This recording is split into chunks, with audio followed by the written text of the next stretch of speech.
मुख्यमंत्री डॉक्टर मोहन यादव के मुख्य आतिथ्य में जन्माष्टमी के अवसर पर आयोजित श्री कृष्ण पर्व कार्यक्रम जिला धार के अमझेरा से सीधी तस्वीरें आपको दिखा रहे हैं। देखिए तस्वीर। माखन की घटना का भी इतिहास समझे कि जिस बच्चे को घर में ही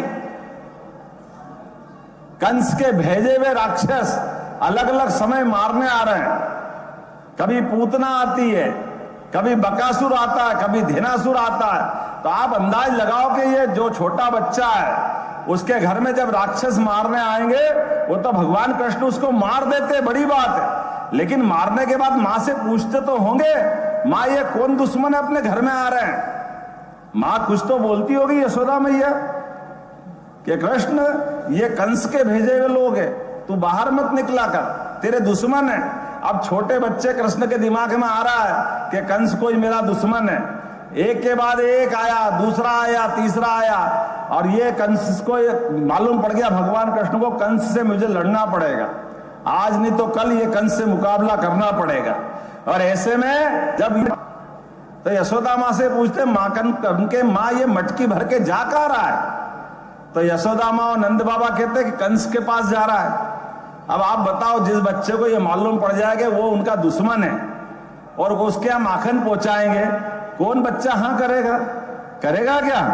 उसके मन में आता कि नहीं आता है? तो वो अपने बाबा से कहता है, मैया से कहता, मैया ये माखन मैं खा जाऊंगा, ढोल दूंगा, मटकी फोड़ दूंगा, लेकिन वहां नहीं जाने दूंगा। बच्चा पीछे पड़ेगा कि नहीं पड़ेगा ये आनंद के साथ? तो बच्चे का तो वो आक्रोश है, भगवान का वो आक्रोश है कि ये माखन क्यों जाना चाहिए, लेकिन वो देखते हैं कि अपने नंद बाबा और यशोदा माँ कहते तू छोटा है, तू समझता नहीं, कंस राजा है, बहुत बड़ा आदमी है, उसके पास सेना है, उसका बहुत बड़ा अलग से ताकत का एक माहौल है, तो हमको पहुंचाना ही पड़ेगा, तू मत चक्कर में पड़। भगवान कृष्ण अपने मित्रों से बात करते, ग्वाल बाल से बात करते, वो भी कहते कि हमारे यहां से भी माखन जा रहा है। तो आप बताओ कि वो तैयारी करते कि नहीं करते कि देखो वो दुश्मन है, ना मेरे यहां से जाने दूंगा ना तुम्हारे यहां से जाने दूंगा, तुम मेरे यहाँ आओ, अपन मटकी फोड़ फोड़ के खा के इसको खत्म कर देते, और तुम्हारे यहाँ मैं आऊंगा और ये मटकी से माखन खत्म करेंगे, ये माखन नहीं भेजने देंगे। हमारे दुश्मन को क्यों मजबूत करना चाहिए? उसके मन में आता है कि नहीं आता है? अब ये भगवान का पुरुषार्थ है कि नहीं? लेकिन दुर्भाग्य से ऐसे भगवान के अच्छे उदाहरण का भी गलत संदर्भ में बात आ जाती। तो हम अपने भगवान के ऐसे कई रहस्यों को, हम मध्य प्रदेश सरकार की बात करें, आज मैं जिस कारण से यहाँ आया हूं, मध्य प्रदेश में भगवान कृष्ण ने कंस को कुर्सी से मार के हटाया, लेकिन शिक्षा का क्या महत्व है ये उस समय बताया, उज्जैन में आके शिक्षा ग्रहण करने आए। तो हम सब भी अपने बच्चों की शिक्षा का महत्व सबसे पहले स्थापित करें, हमारे बच्चे पढ़े लिखे आगे बढ़े, इसमें सबको सहयोग करना चाहिए। होना चाहिए कि नहीं होना चाहिए? हम पे सबके बीच में शिक्षा का महत्व क्या है? उसके बाद भगवान की विनम्रता का परिचायक, भगवान ने विनम्रता के बलबूते पर इंदौर के पास जाना पाओ से सुदर्शन चक्र परशुराम जी से हासिल किया, दूसरा तीर्थ हमारी सरकार यहां बनाने वाली, और तीसरा ये अमझेरा है। इस अमझेरा में माता रुक्मणी के हरण के टाइम रुक्मी से यही युद्ध हुआ कि नहीं हुआ युद्ध अपने यहाँ? और भगवान ने अपनी वीरता से, अपनी धीरता से, युक्ति बुद्धि पराक्रम से रुक्मी को हरा करके अमझेरा को अमर कर दिया। हमारा सबका सौभाग्य है, ये अमझेरा वो जगह है जहां भगवान का अलग रूप दिखाई दिया, और उन्होंने अपने बल पराक्रम पुरुषार्थ से एक बड़े सेना नायक, बड़े राजा को हराया। तो हमारी सरकार ने तय किया है तीसरा स्थान भगवान का तीर्थ के रूप में अमझेरा बनेगा। भगवान कृष्ण के उस इतिहास को जीवंत करेंगे, इसीलिए मैं आज आया हूं। और महाराज जी से निवेदन किया, महाराज जी आप भी आइएगा। महाराज जी बहुत व्यस्त थे, आपके पास समय नहीं था, लेकिन हमने दो निर्णय किए कि भगवान कृष्ण की जहां जहां लीलाएं हुई है, मैं तो एक राजनीतिक दृष्टि से बात करता हूं, मेरी बात करने के अर्थ पता नहीं क्या क्या लोग लगा लेते हैं, लेकिन सनातन संस्कृति के लिए हमने कहा हमारी सरकार पहले दिन से एक लाइन पे चल रही है, उस लाइन के अलावा ना इधर जाने को तैयार ना इधर जाने को तैयार। इसी प्रकार से गौ माता की सेवा में भी महाराज जी के लिए जोरदार अभिनंदन करो, परम पूज्य कमल किशोर जी गौरव महाराज साहब के लिए। आदिवासी अंचल के अंदर गौ माता की सेवा के लिए, सनातन धर्म की सेवा के लिए आप लगातार अलग जगा रहे हैं, लगातार जनता के बीच में अपना समय दे रहे हैं। मैं आपको प्रणाम भी करता हूं, आपका आशीर्वाद भी चाहता हूं। हमने भी तय किया है कि गौ माता के गोवंश को बढ़ाने के लिए बड़ा शर्म आती है। नगर निगम, नगर पालिका पुराने जमाने में करते होंगे, जब करते हैं कि कोई आवारा गाय मिल जाए तो खिड़क में बंद कर दे, कांजी हाउस में बंद कर दे, क्योंकि कई सारी गाय बाहर अगर निकल के आ जाए तो जिसकी जो पालक है उसको दंड देने के लिए खिड़क ले आते हैं। लेकिन अब तो क्या हो गया, खिड़क, कांजी हाउस, अरे भाई गाय माता को सजा काहे के लिए देना है, व्यक्ति को सजा दो। गाय माता को क्या मालूम क्या खिड़क होती है और क्या संसार में ये नाटक होते हैं। इसलिए हमने तय किया है ये खिड़क विड़क बंद कराएंगे। ये खिड़क और कांजी हाउस की जगह जगह जगह गौशाला खोलेंगे, सरकार उसको पैसा देगी, सरकार। और केवल सरकार गौशाला नहीं चलाएगी, गौशाला में तो बूढ़ी, अपाहिज, लावारिस और ऐसी गाय जो पालने को तैयार नहीं है, सरकार सारा खर्चा करेगी। लेकिन घर घर में गोपाल अगर बनाना है तो गाय माता घर घर पालना चाहिए कि नहीं पालना चाहिए। इसलिए 10 गाय से ज्यादा जो पालेगा सरकार उसको अनुदान देगी, अनुदान अपनी तरफ से। इस देश में दूध दही की नदियां बहती आई है, गोपाल कृष्ण का जमाना जागृत करना है तो गौपालन को, पशुपालन को बढ़ावा देना पड़ेगा। किसान की खेती की आय के अलावा दूध की आय भी बढ़ाना पड़ेगी। इसलिए हमारी सरकार ने तय किया है कि दूध उत्पादन पर, जैसे गेहूं पर, अन्य फसल पर खरीदने में बोनस देते हैं, ऐसे गाय का दूध भी किसान से खरीदेंगे और उसको बोनस देने का काम हमारी सरकार के माध्यम से किया जाएगा। अपने किसानों की अगर आय अच्छी होती है तो तकलीफ क्या है, और ये होना चाहिए कि नहीं होना चाहिए, आप बताओ। दूध के माध्यम से घर घर में गोपालन को बढ़ावा देना, पशुपालन को बढ़ावा देना, ये होना चाहिए कि नहीं होना चाहिए।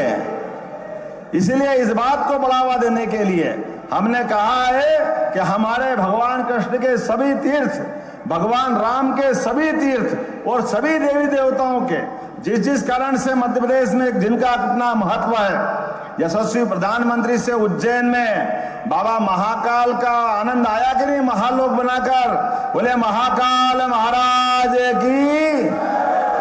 महाकाल का महालोक क्या बना, उज्जैन के भाग्य बदल गए। 5 करोड़ लोग साल में आ रहे हैं, 5 करोड़। कोई तीर्थ ऐसा नहीं देश में, तिरुपति बालाजी से लगा के शिरडी के साईं बाबा तक, लेकिन सबसे ज्यादा तीर्थ यात्री कहीं आ रहा है तो अवंतिका नगरी उज्जैन में आ रहा है, महाकाल नगरी में। तो हमारे लिए जिनकी श्रद्धा है, ऐसे केंद्रों को विकास करना इस सरकार का काम है। और इस नाते से हम अमझेरा में भी विकास करेंगे, यहाँ का मास्टर प्लान बनवाएंगे और जो जो लग रहा है वो सब देंगे। अभी बहुत सारे ज्ञापन और पता नहीं क्या क्या कह रहे थे, मैंने कहा आप बोले जाओ, जो जो लगता है उससे बढ़ के दिया जाएगा। अमझेरा में कोई कौर कसर बाकी नहीं रह जाएगी। आज तो शुद्ध रूप से जन्माष्टमी की पूर्व संध्या पे भगवान का और गुरु महाराज का आशीर्वाद लेने आपके बीच में आया हूं।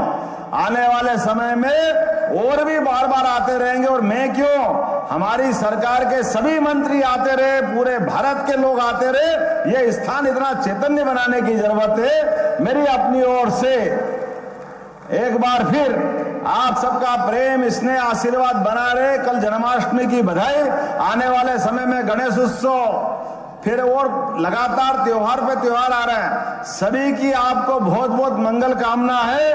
बोलो गोपाल कृष्ण भगवान की।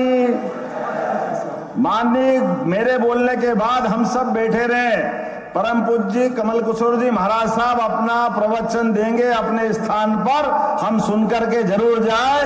बोले गोपाल कृष्ण भगवान की, अमका झमका माता की। बहुत बहुत धन्यवाद। बहुत बहुत धन्यवाद माननीय मुख्यमंत्री जी। जैसा कि आपने कहा, आज हमारे बीच में हमारे सौभाग्य का विषय है कि परम पूज्य संत श्री कमल किशोर नागर जी विराजमान हैं। आशीर्वचन प्राप्त करेंगे। मैं माननीय परम पूज्य संत महाराज से श्री कमल किशोर नागर जी से करबद्ध निवेदन करूंगा कि अपने आशीर्वचन से हमें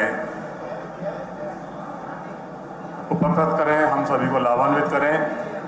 परम पूज्य संत श्री कमल किशोर नागर जी महाराज।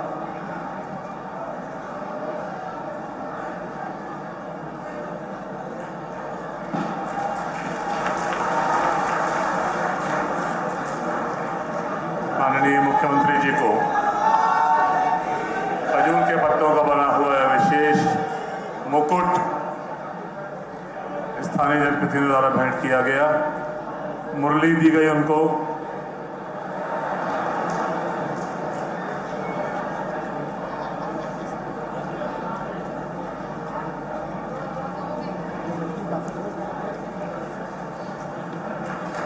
मुझे चालू करके देख लेना, मुझे चालू।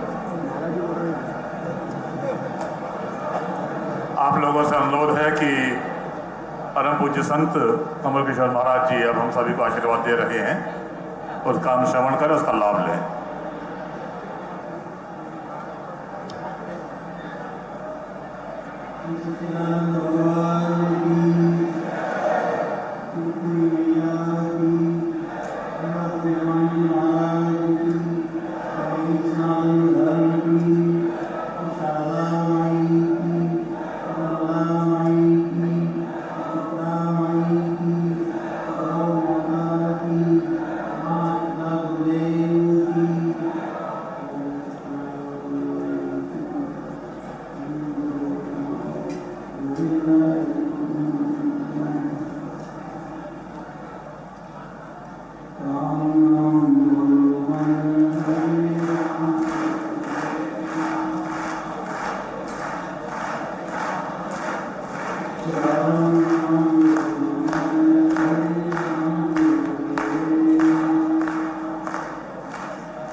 अभी तक राजनीति कम तक आती थी, आज धर्म राजनीति।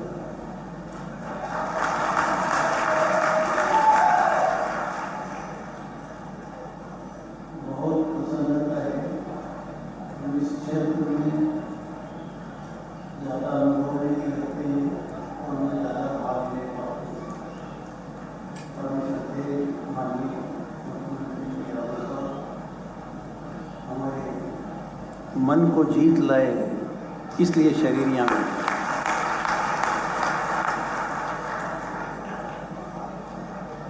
इनके प्रेम के आगे, इनके त्याग और इनकी जीवन शैली के आगे अपने हार स्वीकार करके हम आज राजनीति के इस क्षेत्र में थोड़ा सा आपको प्रसाद बांट रहे हैं। आप थोड़ी देर एक चित्त होकर के समझते रहें। आवाज़ बड़ा हो गया। पहली चीज ध्यान देना, इधर धर्म के कार्य, धार्मिक स्थान, धार्मिक लोग और ये जो परंपरा है जो माननीय मुख्यमंत्री जी ने इस मुकाजमका के स्थान को बहुत अच्छा स्वरूप बनाने का संकल्प लिया है। ये स्थान, ये कथा भागवत, ये उत्सव, ये पर्व, ये जन्माष्टमी, रामनवमी क्यों मनना चाहिए, इसका क्या प्रभाव है। जिन लोगों के दिमाग में ये है कि ये सब ढोंग है, उन लोगों के निवेदन कर रहे हैं कि ये ढोंग नहीं है, ये ढंग है और ढंग से जीने का साधन है। इसको ढोंग मत कहो, इसको ढोंग मत कहो, ये जीने का ढंग है। क्यों होते हैं ऐसे स्थान, क्यों होते हैं ऐसे आयोजन? आप भी जवाब देने में थोड़े सक्षम हो, बोलना सीखो और विवाद करना नहीं, संवाद करना सीखो। यदि अपने सामने कुछ नास्तिक विचारधारा के लोग ऐसी बात करें कि सब क्यों है, या मुख्यमंत्री जी ने ऐसा क्यों किया, या इसकी क्या ज़रूरत है, बहुत सारी बातें आएगी इसमें।